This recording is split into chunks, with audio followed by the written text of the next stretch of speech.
பாக்கெட்ல காண்டமோட ஒரு பிரபல இன்ஃப்ளூயன்சர் தன்னோட ஃப்ரெண்டு வீட்ல விடிய விடிய அடி வாங்கின கதையை தான் இந்த வீடியோல நம்ம பார்க்க போறோம். தங்கச்சியை ட்ரை பண்ணலாமா? தப்பு பாவம். ஏன் பண்ண? தெரியுமா? நான் தப்பு பண்ணேன். நீ எவ்வளவு பெரிய எச்சத்தை தெரியுமா? தமிழக வெற்றி கழகத்தோட கொடி வந்து பின்னாடி வச்சுட்டு அவர் வந்து முன்னாடி உட்காந்துட்டு அஜித் ரசிகர்களும் சரி, அரவிந்த் சுவாமி இந்த மாதிரி வந்து இவங்களோட ரசிகர்களை ரொம்ப ட்ரிகர் பண்ணி சில விஷயங்கள்லாம் வந்து ரொம்ப ஹார்ஷாவே பேசியிருந்தாரு. அஜித் அரவிந்த் சுவாமி உங்களை எல்லாம் ஓட விட்டு எப்பயும் என் தளபதி என் மக்கள் தேடி வந்திருக்கான் பாரு, அவன் தாண்டா ஆண்மகன். அவர் தான் இன்னைக்கு ஒரு பொண்ணை மொலாஸ் பண்ணி வந்து இன்னைக்கு செருப்படி வாங்கியிருக்காரு. அவ போட்டோ வேற நீ அனுப்புற, அசிங்கமா சாரி தங்கச்சி வேற. தன்னோட ஃப்ரெண்டோட தங்கச்சி வந்து பார்த்தீங்கன்னா எனக்கும் தங்கச்சி அப்படின்ற ஒரு மைண்ட் செட்டில் தான் எல்லாரும் இருப்பாங்கன்றதுனால பார்த்தீங்கன்னா இவரோட பேச்சுக்கள் கொஞ்சம் நாளில் வந்து ரொம்ப மோசமான நிலையில் வந்து மாற ஆரம்பிச்சிருக்கு. அந்த பொண்ணோட வந்து ரொம்ப செக்ஷுவலாக வந்து பார்த்தீங்கன்னா அந்த பொண்ணை வந்து ரொம்ப காமமாக பேசுறது இந்த மாதிரி விஷயம்லாம் வந்து தொடர்ந்து பண்ணிக்கிட்டே இருந்திருக்காரு. இன்னும் உன்னை பத்தி அம்புலம் வெளியே வருமா?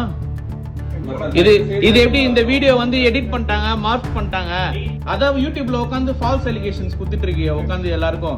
இவரை வந்து வேற விதத்தில் வந்து லாக் பண்ணுன்றதுக்காக எதுவுமே காட்டிக்காம இவரை வந்து வாங்க வீட்டுக்கு வாங்க சரக்கு அடிக்கலாம் அப்படின்ற மாதிரி வந்து பார்த்தீங்கன்னா கொஞ்சம் கேஷுவலாக பேசி ஒரு ட்ராப் மாதிரி செட் பண்ணி வந்து ஸ்ரீ விஷ்ணுகுமாரை தன்னோட வீட்டுக்கு வந்து வர வச்சிருக்காங்க.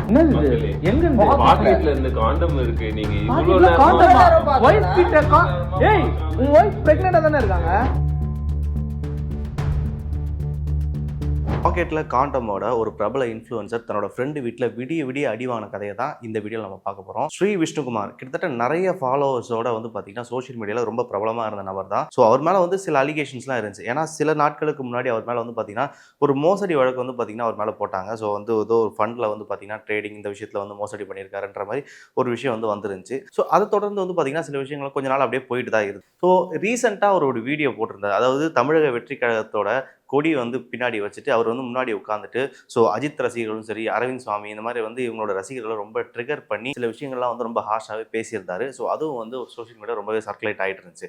அவர் தான் இன்னைக்கு ஒரு பொண்ணை மொலாஸ் பண்ணி வந்து இன்னைக்கு செருப்படி வாங்கியிருக்காரு. அவர் என்ன பண்ணாரு, எப்படி சிக்னார்ன்றதை தெளிவாக பார்க்கலாம். ஸ்ரீ விஷ்ணுகுமார் இவர் வந்து ஒரு டீசெண்டான ஒரு இன்ஃப்ளூயன்சராக தான் இருந்தார்.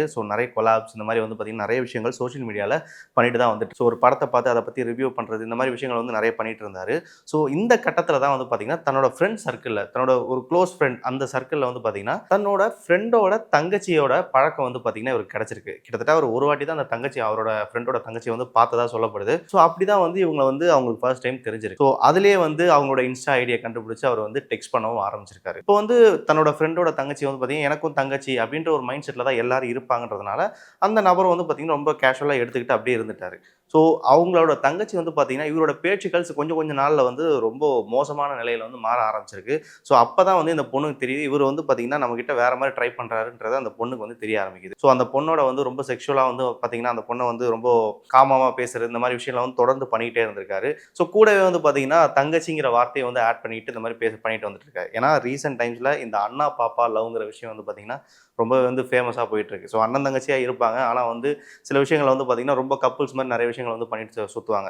இதுவும் வந்து பார்த்தீங்கன்னா ஒரு சைடு போயிட்டு தான் இருக்கு. இந்த பொண்ணு வந்து நிறைய விஷயங்கள் வந்து ரொம்ப பிளாக் பண்ணிட்டு தான் இருந்திருக்கு. நான் உங்களுக்கு தங்கச்சிங்கன்ற மாதிரி வந்து இந்த பொண்ணு வந்து கொஞ்சம் உஷாராகவே இருந்திருக்காங்க.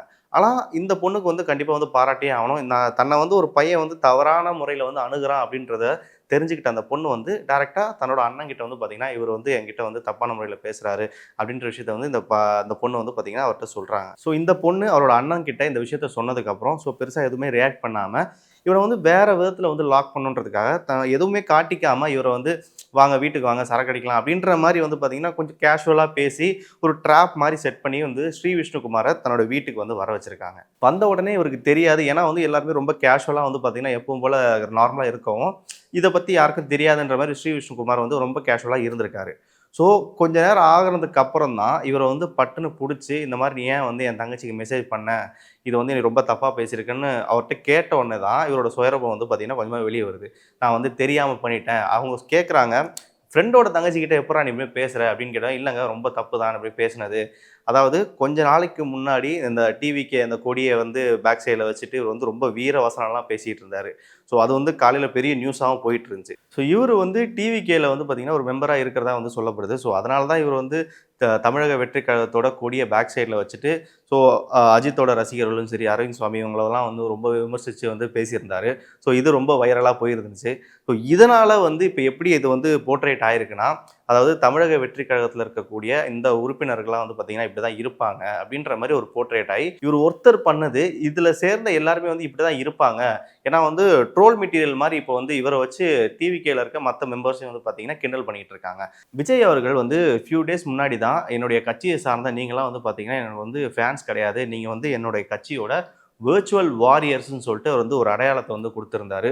ஸோ அந்த வார்த்தை விர்ச்சுவல் வாரியர்ஸ்ன்ற வார்த்தையை வச்சு தான் இப்போ வந்து இந்த நபரை வந்து கிண்டல் பண்ணிக்கிட்டும் இருக்காங்க. ஏன்னா வந்து ஒரு பானைக்கு ஒரு சோறு பதம்ன்ற மாதிரி வந்து பார்த்தீங்கன்னா இந்த டேக்லைனை எடுத்துக்கிட்டு இவங்க எல்லாருமே இப்படி தான் இருப்பாங்க அப்படின்ற மாதிரி வந்து பார்த்தீங்கன்னா இந்த விஷயம் நடந்துகிட்டு இருக்கு.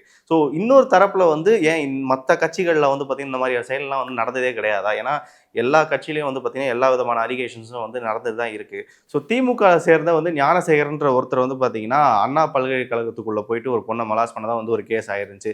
ஸோ அது வந்து பார்த்தீங்கன்னா இப்போ திமுகவில் சேர்ந்தவங்க எல்லாமே வந்து இப்படி தான் இருப்பாங்க, திமுக வந்து ஆதரவு தருது அப்படின்ற மாதிரிலாம் வந்து பார்த்தீங்கன்னா நிறைய விஷயம் சொல்லிட்டு இருந்தாங்க. ஸோ வந்து உன்னை நான் திட்டினா அதாவது உன்னை பற்றி நீ திட்டினா வந்து நானும் திட்டுவேன் அப்படின்ற மாதிரி மாறி மாறி வந்து பார்த்தீங்கன்னா கட்சியோட பேர்களை வச்சு ஒரு தனிநபர் பண்ணுறத ஒரு கட்சியோட அடையாளம் வச்சு வந்து பார்த்தீங்கன்னா இங்கே வந்து போர்ட்ரேட் பண்ணிட்டு இருக்காங்க. இப்போ ஞானசேகரே வந்து பார்த்தீங்கன்னா இப்போ அரெஸ்ட் பண்ணதுக்கப்புறம் அந்த டைமில் வந்து ரொம்ப பரபரப்பாக பேசப்பட்டுச்சு.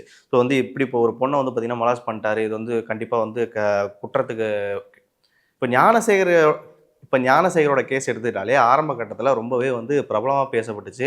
ஸோ அவருக்கு வந்து தக்க தண்டனை கிடைக்கணும்னு சொல்லிட்டு நிறைய பேர் வந்து போராடினாங்க. அந்த மாதிரி வந்து ஆனால் இப்போ என்ன ஆச்சுன்னு கேட்டால் அப்படி ஒருத்தர் இருக்காரா, அவர் உள்ளே இருக்காரா, கேஸ் என்ன ஆச்சுன்ற விஷயம்லாம் வந்து பார்த்திங்கன்னா நிறைய பேர் தெரியவே தெரியாது. ஸோ அந்த மாதிரி வந்து காலம் போக போக இந்த விஷயம்லாம் வந்து ரொம்ப காத்தோட காத்தா கரைஞ்சி போகிற மாதிரி அப்படியே காணாமல் தான் போகுது. ஸோ இதில் வந்து இன்னொரு பெரிய ட்விஸ்ட் வந்து பார்த்தீங்கன்னா இவருக்கு வந்து 33 வயசாகுது. அதுவும் இல்லாமல் இவருக்கு வந்து கல்யாணம் ஆகி ஒரு ஒய்ஃபும் இருக்காங்க. ஸோ ஒரு பேசிக்கிட்டு இருக்கும்போதே அவரோட பேக்கெட்ல இருந்து வந்து பார்த்தீங்கன்னா காண்டம் வந்து வெளியே எடுக்கிறாங்க. அப்போதான் அங்கே இருக்கிற ஒரு நபர் சொல்கிறாரு, உன் மனைவி தான் வந்து பார்த்தீங்கன்னா ப்ரெக்னெண்ட்டாக இருக்காங்களே, அப்போ எதுக்கு நீ இந்த பொருளை வந்து கையில் வச்சுட்டு சுற்றுற அப்படின்னு சொல்லிட்டு அவர் கேட்குறாரு. அதுக்கு வந்து அவர்கிட்ட ஆன்சரே கிடையாது. ஸோ வந்து ஒரு இன்டென்ஷனலாக அதாவது போகலாம் அங்கே வந்து ட்ரிங்க்ஸ் பண்ணுவாங்க, அப்போ வந்து வாய்ப்பு கிடைச்சா வந்து அந்த பொண்ணை வந்து மொலாஸ் பண்ணலாம் அப்படின்ற ஒரு மைண்ட் செட்டில் தான் வந்து பார்த்தீங்கன்னா அந்த நபர் அங்கே போயிருக்காருன்றது ரொம்ப இன்டென்ஷனலாகவே தெரியுது. ஸோ இந்த விஷயத்தெல்லாம் தாண்டி வந்து ஒரு நார்மலான ஒரு ஃப்ரெண்ட்ஸ் இருக்காங்க அப்படின்னா இப்போ எனக்கு ஒரு தங்கச்சி இருக்காங்கன்னா என்னோட தங்கச்சி வந்து என்னோட ஃப்ரெண்டு வந்து பார்த்தீங்கன்னா அவனுக்கும் வந்து தங்கச்சியாக தான் பார்ப்பான் அப்படின்ற ஒரு மைண்ட் செட் இருக்கும். ஆனால் இந்த இடத்துல வந்து நிறைய பேர் வந்து ஃப்ரெண்டோட தங்கச்சியை வந்து லவ் பண்ணி கல்யாணம் பண்ண நிறைய விஷயங்கள்லாம் வந்து ரொம்ப சாதாரணமாக இருக்குது. ஆனால் இந்த இடத்துல வந்து இவர் வந்து கல்யாணமான ஒரு நபர். அப்படி இருக்கும்போது தன்னோட ஃப்ரெண்டோட தங்கச்சியை வந்து பார்த்தீங்கன்னா அவரும் தங்கச்சியாக தான் பார்த்துருக்கணும். அந்த ஒரு நம்பிக்கையில் தான் வந்து பார்த்தீங்கன்னா ஒரு ஃப்ரெண்டாக இருக்கட்டும் யாராக இருக்கட்டும் நம்மளை வந்து வீட்டில் கூட்டிகிட்டு போகிறதோ மற்றவங்களை வந்து இன்ட்ரடியூஸ் பண்ணுறதோ இந்த மாதிரி வந்து ரொம்ப சோஷியலைஸாக பழகிறதுக்கு காரணமே அந்த ஒரு நம்பிக்கை தான். ஸோ இந்த மாதிரி ஒரு நபர்கள் பண்ணுற சில விஷயங்கள்லாம் இருக்கு இல்லையா? ஸோ வந்து இப்போ வந்து ஒரு சாதாரண ஒரு ஃப்ரெண்ட்ஸ் இருக்கும்போதே ஸோ நம்ம ஃப்ரெண்டே வந்து பார்த்தீங்கன்னா சந்தேகமாக பார்க்குற அந்த சுச்சுவேஷனை தான் இந்த மாதிரி நபர்களால் வந்து உருவாக்கப்படுது. இப்போ பொதுவாக வந்து இந்த இன்ஃப்ளூயன்சர்ன்ற வார்த்தையை வந்து இந்த மாதிரி நபர்கள் வந்து பார்த்தீங்கன்னா தப்பாக புரிஞ்சுக்கிட்டு அதில் இருக்கிற அந்த பவரை வந்து பார்த்தீங்கன்னா தப்பாக யூஸ் பண்ணுறாங்களா, அவங்க வந்து சுயநினைவோட தான் இந்த விஷயங்கள்லாம் பண்ணுறாங்களான்றது வந்து பார்த்தீங்கன்னா இந்த இடத்துல தான் சந்தேகமாகுது. ஏன்னா இந்த இன்ஸ்டா இன்ஃப்ளூயன்சர்ஸால் நிறைய பிரச்சனை வந்து பார்த்தீங்கன்னா இதுக்கு முன்னாடி வந்து வந்திருக்கு. ஸோ வந்து ஃபுட்டு ரிவ்யூ பண்ணுறதா இருக்கட்டும், சில விஷயங்கள் வந்து பார்த்தீங்கன்னா முந்திரி கொட்டத்தனமாக வந்து போய் பண்ணுறதா இருக்கட்டும், ரேஷ் டிரைவிங் பண்ணுறது, இந்த மாதிரி நிறைய விஷயங்கள் வந்து பார்த்தீங்கன்னா ஒரு சமுதாயத்துக்கு முன்னுதாரணமாக இல்லாமல் அந்த சமுதாயத்தை கெடுக்கிற மாதிரியான சில விஷயங்களை வந்து செஞ்சு இவங்க வந்து அதுக்கு தான் முன்னுதாரணமாக இருக்காங்க. இதுக்கு பேர் தான் இன்ஃப்ளூயன்சர்ஸான்ற ஒரு கேள்வி வந்து பார்த்தீங்கன்னா இங்கே எழுது. ஸோ இன்ஃப்ளூயன்சர்ஸ்னால் நம்மளை பார்த்து வந்து 4 பேர் இன்ஃப்ளூயன்ஸ் ஆவாங்க, நம்மளை வந்து நம்பி 4 பேர் வந்து ஃபாலோ பண்ணுறாங்க, நம்ம மூலியமாக வந்து ஒரு இன்ஃபர்மேஷன் வந்து அவங்களுக்கு வந்து பாஸ் ஆகுது அப்படின்றப்போ அதுக்கான பொறுப்பும் சரி அந்த கடமை உணர்ச்சியும் சரி ஒரு இன்ஃப்ளூயன்சருக்குன்றது வந்து பார்த்தீங்கன்னா கண்டிப்பாக இருக்கணும். பட் இங்கே இருக்கிற நிறைய பேருக்கு வந்து அந்த விஷயம் வந்து இருக்கான்னு கேட்டால் கண்டிப்பாக கிடையாது. எனக்கு தெரிஞ்ச நிறைய பேர் வந்து பார்த்தீங்கன்னா ஸ்ரீ விஷ்ணுகுமாரை வந்து ஃபாலோ பண்ணிட்டு தான் இருக்காங்க. ஸோ எதனால் ஃபாலோ பண்ணுறாங்கன்னா இவங்க மூலியமாக நமக்கு ஒரு இன்ஃபர்மேஷன் கிடைக்குது, நமக்கு வந்து அவங்கள பிடிக்கும் அப்படின்ற ஒரு நம்பிக்கையில் வந்து பார்த்தீங்கன்னா நம்ம வந்து ஃபாலோ பண்ணுறாங்க.